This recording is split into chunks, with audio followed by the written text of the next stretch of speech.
It's 10:20. Means it's 4:20 somewhere. If you got one, spark up.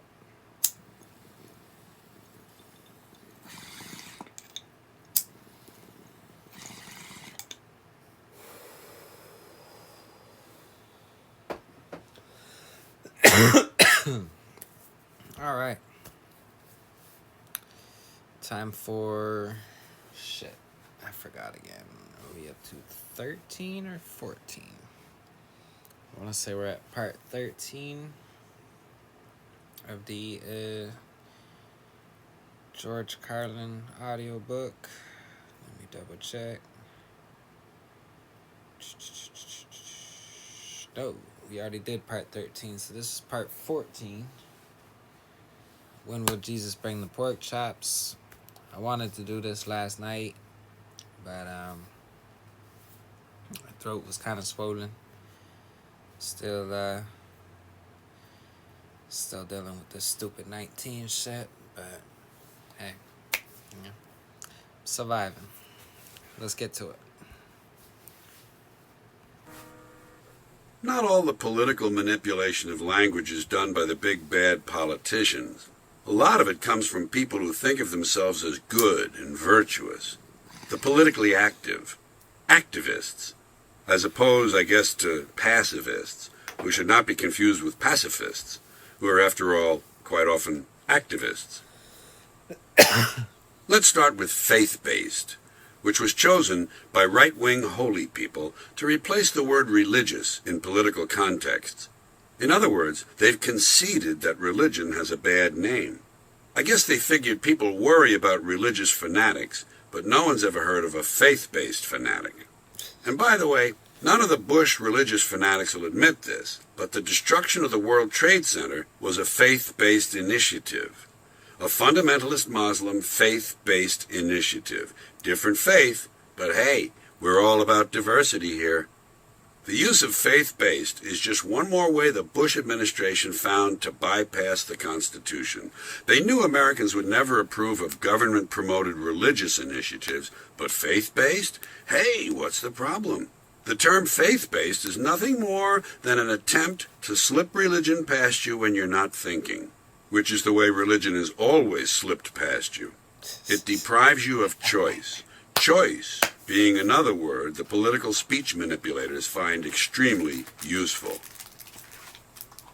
School choice, and the more sophisticated version, parental choice, are code phrases that disguise the right wing's plan to use government money to finance religious education. If you hear the word voucher, watch out for the religious right. Again, though, be alert for the more sophisticated term for vouchers, opportunity scholarships. It's impossible to mention the word choice without thinking of the language that has come out of the abortion wars. Back when those battles were first being joined, the religious fanatics realized that anti-abortion sounded negative and lacked emotional power, so they decided to call themselves pro-life. Pro-life not only made them appear virtuous, it had the additional advantage of suggesting their opponents were anti-life, and therefore pro-death. They also came up with a lovely variation designed to get you all warm inside, pro-family.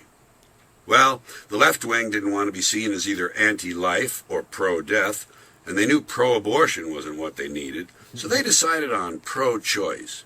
That completed the name game and gave the world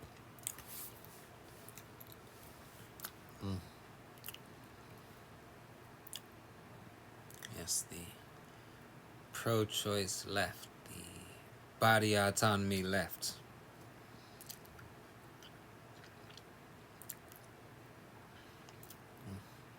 Till now. Now they're the ones pushing the hardest for mandates. But it was nice to see that there's been protests all across the country for them, or opposing them. So, hope that continues. We gotta, because it starts there. But where does it end? They're already talking about every 5 months or so needing boosters.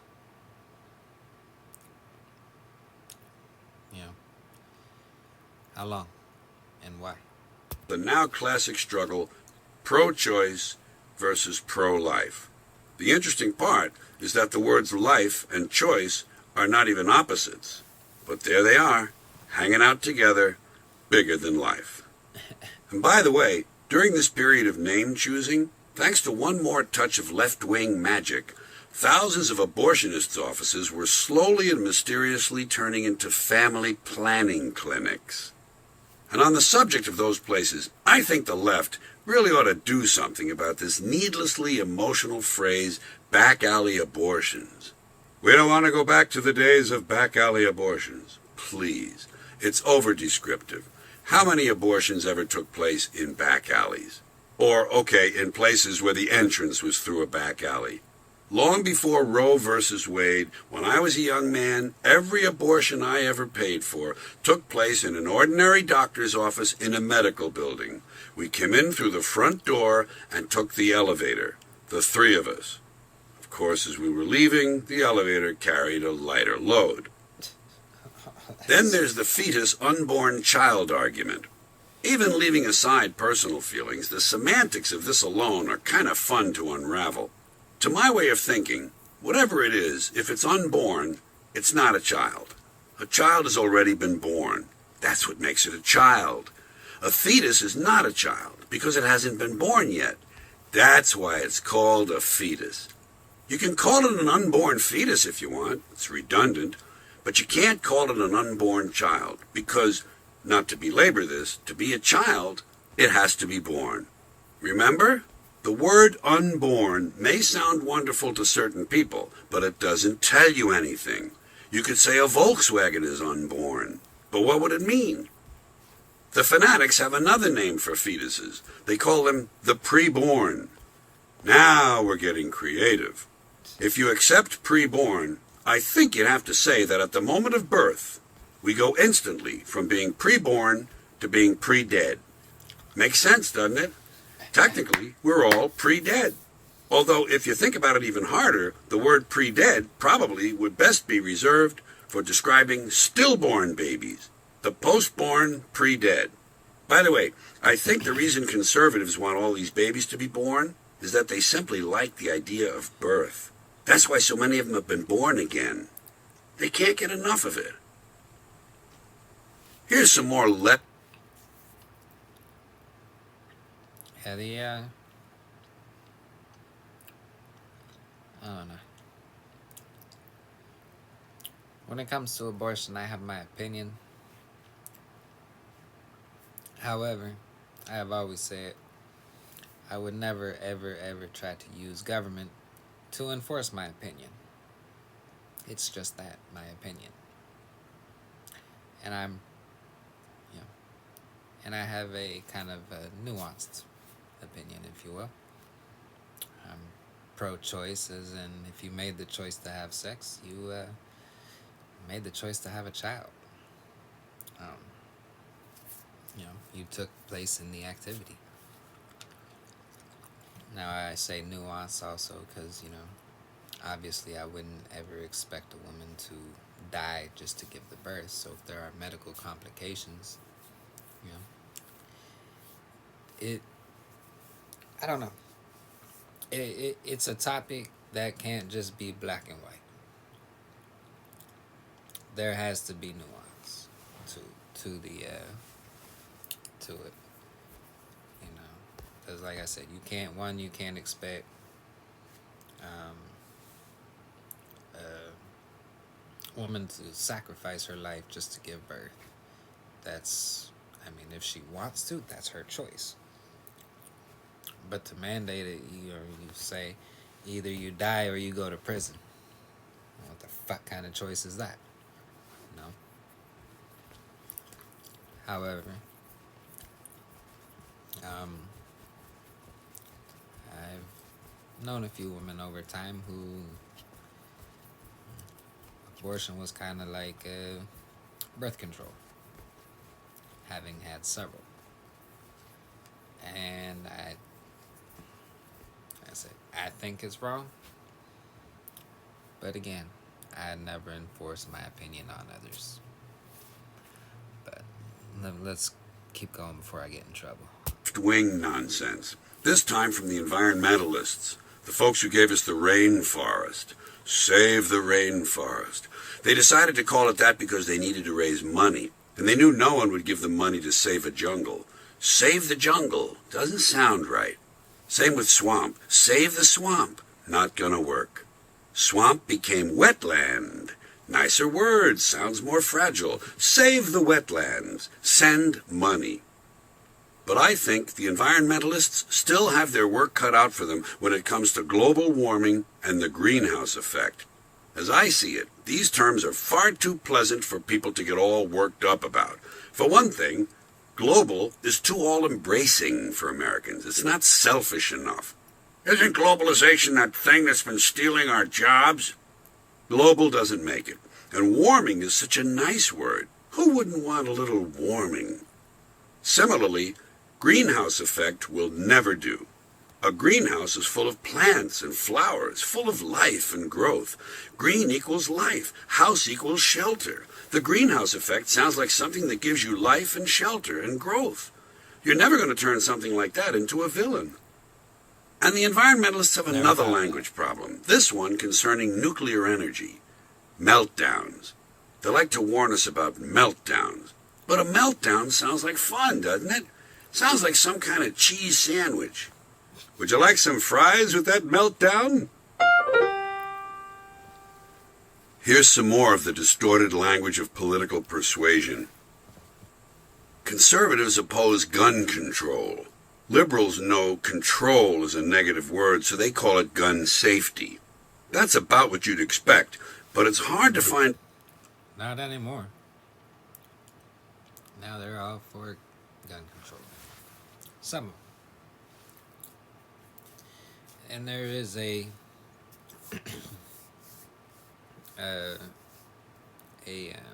big spectrum as far as when it comes to Democrats or left-leaning people. There is a very large spectrum to where they are on gun control. There are some who oppose to it. Me, honestly, I think the fastest way to denuclearize the world would be from my absolutist views. If we the people could purchase nukes, you'd see nukes get abolished and no longer be made real fast.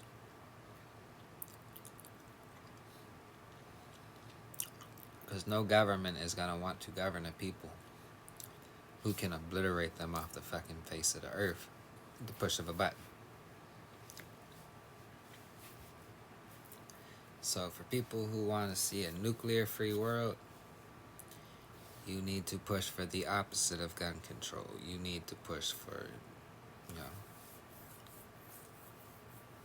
the right to bear arms, absolute. Whatever the government can have, we can have too. That would be the fastest way to seeing countries get rid of nukes. Because, they'd get rid of them real quick. Words to describe the following distortion. Some of the pro-gun people are referring to gun control as victim disarmament. Isn't that stunning? Victim disarmament. It takes your breath away. Like a gun. Liberals call it affirmative action. Liberals call it affirmative action. It takes your breath away. Like a gun. Liberals call it affirmative action. Conservatives are less positive. They refer to government-mandated quotas, racial preferences, and unfair set-asides.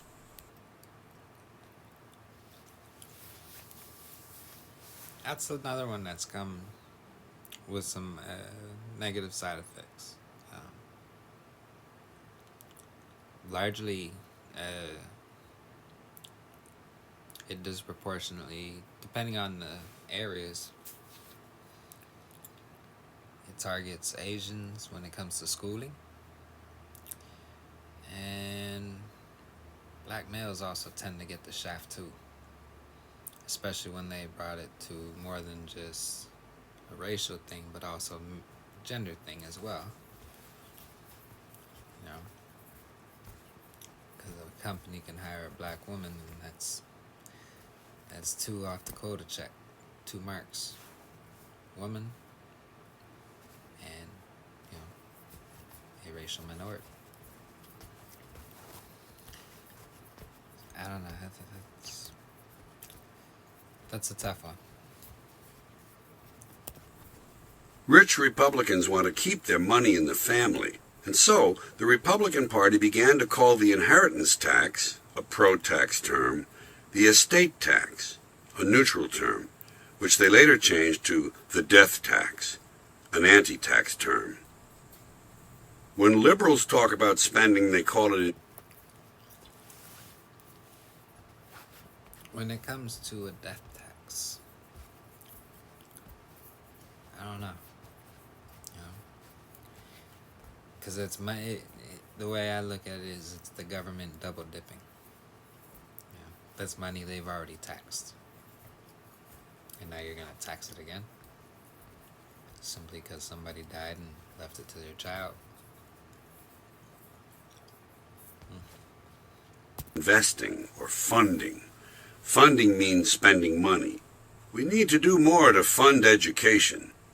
On the other side of the ledger, when Republicans need to raise taxes, they call it revenue enhancement. The energy criminals now refer to oil drilling as oil exploration. Instead of Mobil and Exxon, they'd rather you picture Lewis and Clark. When the original Enron story was developing, Bush's people referred to the crimes as violations. They said a review might be necessary, but not an investigation. So I guess if the other guys do it, it's a crime that should be investigated. But if your guys do it, it's a violation that should be reviewed. Liberals call it global warming. Conservatives call it climate change. If you want the individual to sound shady and suspicious, you call him an Iraqi. If you want to upgrade... Climate change... For me, it's tough. It's really tough.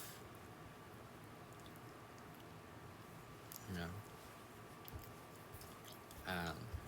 like ours, because it's hard to know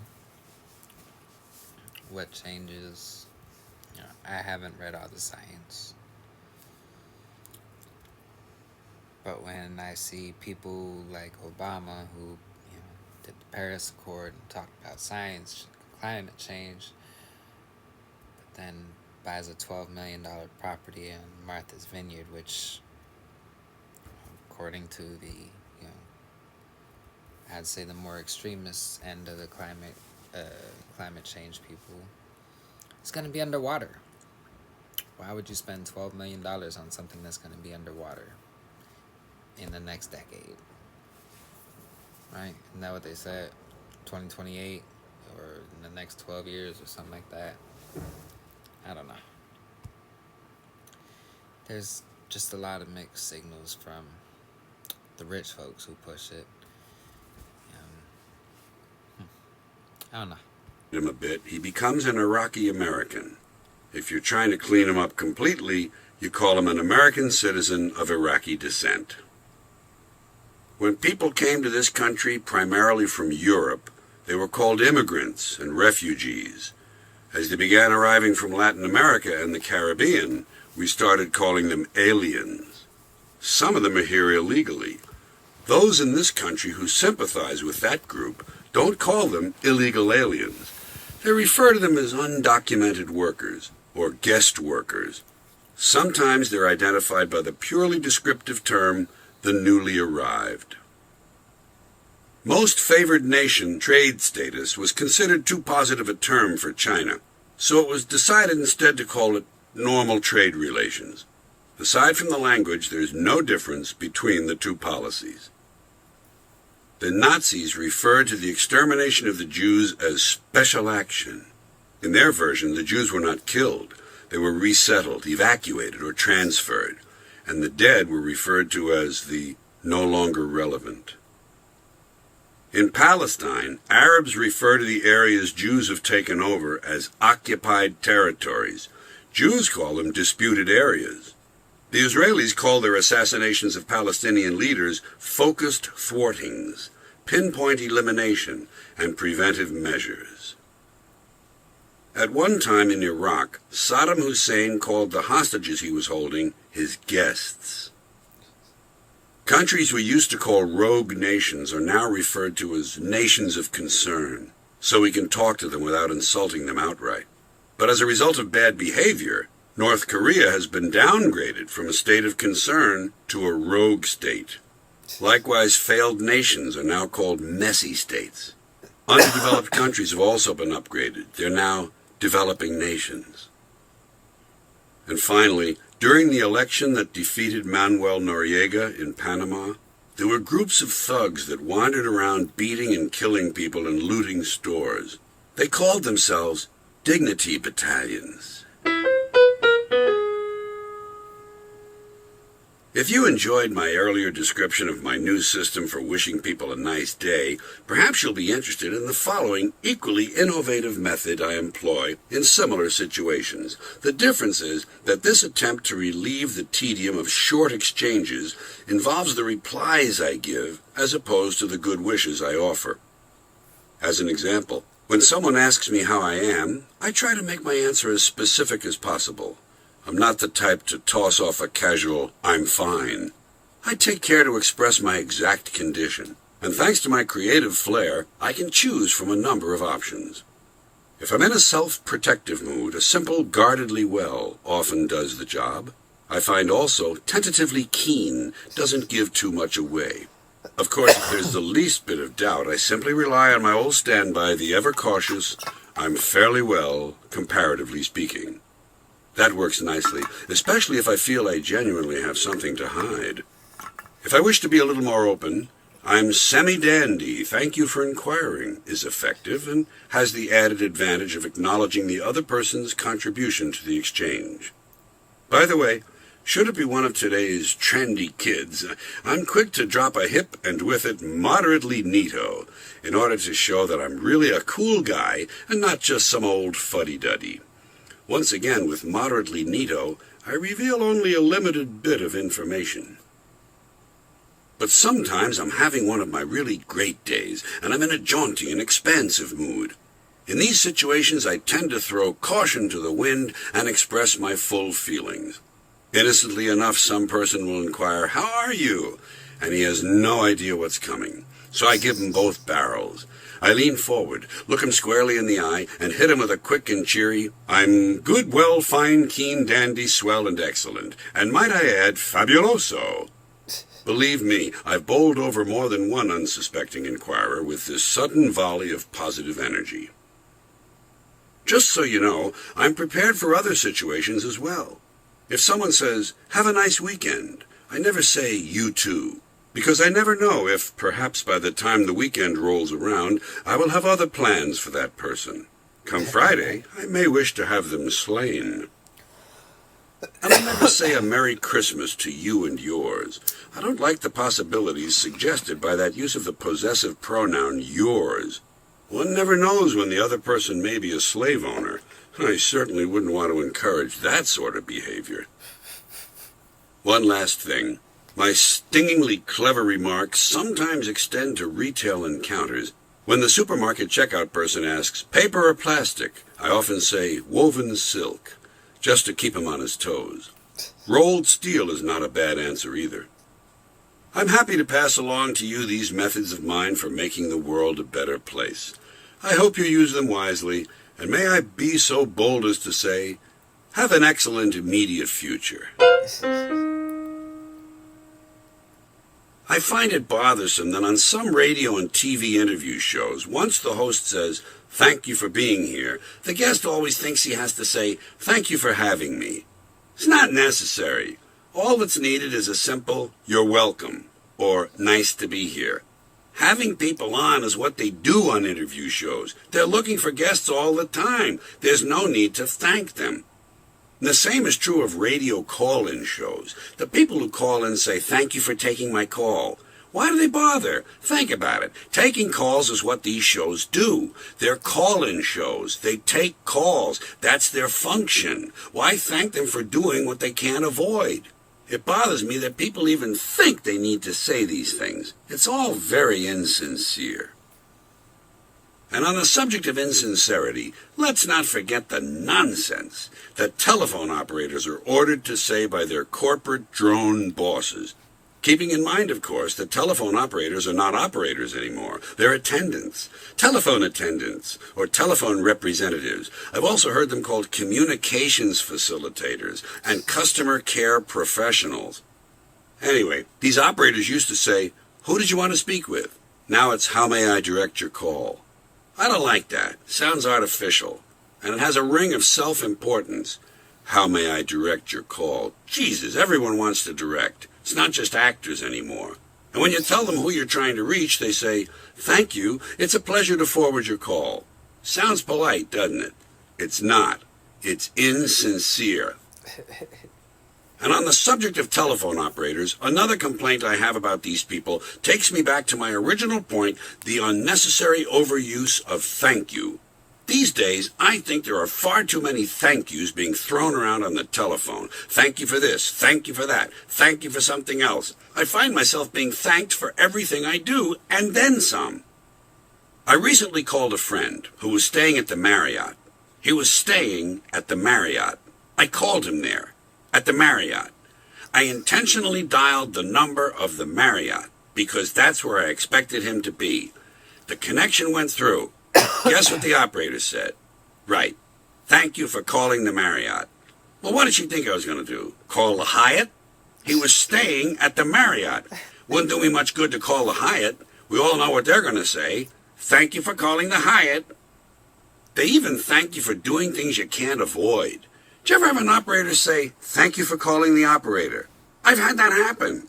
Well, who did she think I was going to call? The night watchman? Chairman of the board? Jesus. Thank you, thank you, thank you. It's annoying.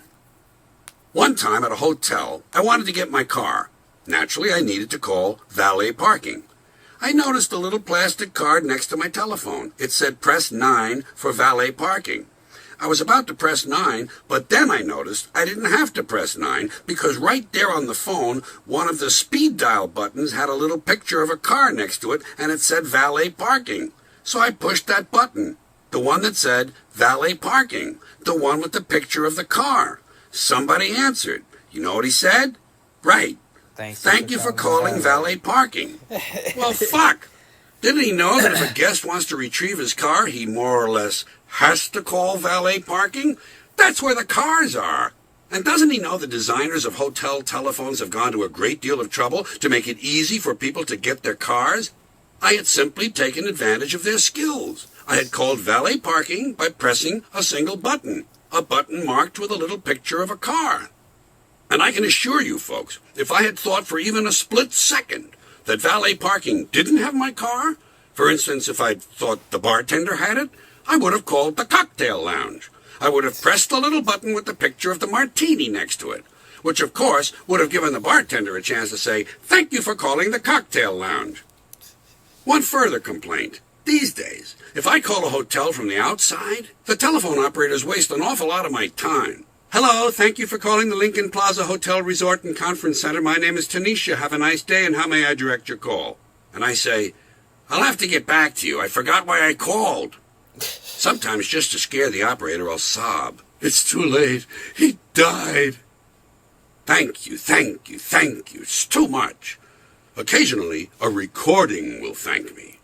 "Thank you for using AT&T. How can this be? Isn't gratitude a personal feeling? Recording devices don't have personal feelings. Do they? No, but I do. And I feel this showy hyper-politeness must be stopped. Thank you for listening this far." And I think that's a good spot to stop. George, being George, yeah. The way he put this together, like, yeah, he put in a lot.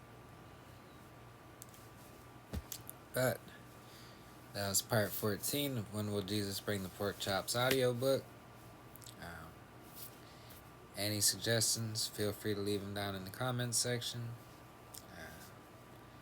Other than that, y'all have a nice night. Thanks for watching. Oh shit, I just did it. Stay blazing.